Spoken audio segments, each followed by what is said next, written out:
वैशाख मास की शुक्ल पक्ष की मोहिनी एकादशी का महात्म्य। युधिष्ठिर ने पूछा, जनार्दन, वैशाख मास के शुक्ल पक्ष में किस नाम की एकादशी होती है, उसका क्या फल होता है तथा उसके लिए कौन सी विधि है?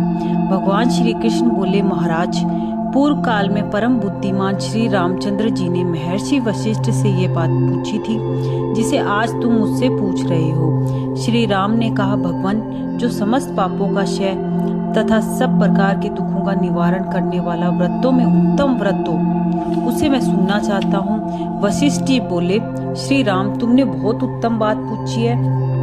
मनुष्य तुम्हारा नाम लेने से ही सब पापों से शुद्ध हो जाता है।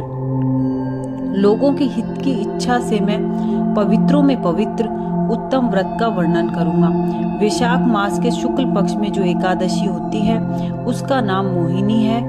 वह सब पापों को हराने वाली है और उत्तम है। उस व्रत के प्रभाव से मनुष्य मोह जाल तथा पातक समूह से छुटकारा पा जाते हैं। सरस्वती नदी के रमणीय तट पर भद्रावती नामक की सुंदर नगरी है। वहाँ धृतिमान नामक राजा, जो चंद्रवंश में उत्पन्न और सत्य प्रतीक थे, राज्य करते थे। उसी नगर में एक वेश्य रहता था जो धन धान्य से परिपूर्ण और समृद्धिशाली था। उसका नाम था धनपाल।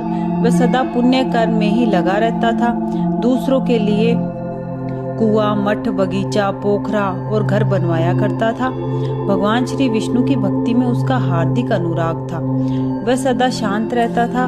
उसके 5 पुत्र थे, सुमना, द्युतिमान, मेधावी और सुकृत तथा धृष्टबुद्धि। धृष्टबुद्धि 5वां था। वह सदा बड़े बड़े पापों में ही संलग्न रहता था। जुए आदि दुर्व्यसनों में उसकी बड़ी आसक्ति थी।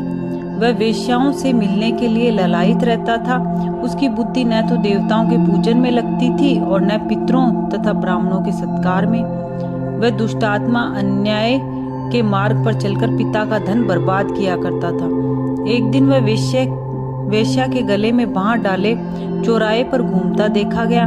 तब पिता ने उसे घर से निकाल दिया तथा बंधु बांधवों ने भी उसका परित्याग कर दिया। अब वह दिन रात दुख और शोक में डूबा तथा कष्ट पर कष्ट उठाता हुआ इधर उधर भटकने लगा। एक दिन किसी पुण्य के उदय होने से वह महर्षि कौंडिन्य के आश्रम पर पहुंचा। वैशाख का महीना था। तपोधन कौंडिन्य गंगा जी में स्नान करके आए थे। धृष्ट बुद्धि शोक के भार से पीड़ित हो मुनिवर कौंडिन्य के पास गया और हाथ जोड़ सामने खड़ा होकर बोला, ब्राह्मण द्विज श्रेष्ठ, मुझ पर दया करके कोई ऐसा व्रत बताइए जिसके पुण्य के प्रभाव से मेरी मुक्ति हो। कौंडिन्य बोले, वैशाख के शुक्ल पक्ष में मोहिनी नाम से प्रसिद्ध एकादशी व्रत करो। मोहिनी को उपवास करने पर प्राणियों के अनेक जन्मों के किए हुए मेरु पर्वत जैसे महापाप भी नष्ट हो जाते हैं। वशिष्ठ जी कहते हैं, श्री रामचंद्र मुनि का यह वचन सुनकर दृष्ट बुद्धि का चित्त प्रसन्न हो गया।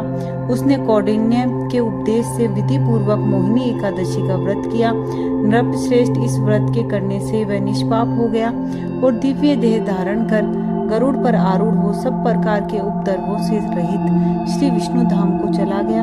इस प्रकार यह मोहिनी का व्रत बहुत उत्तम है। इसके पढ़ने और सुनने से सहस्त्र गोदान का फल मिलता है।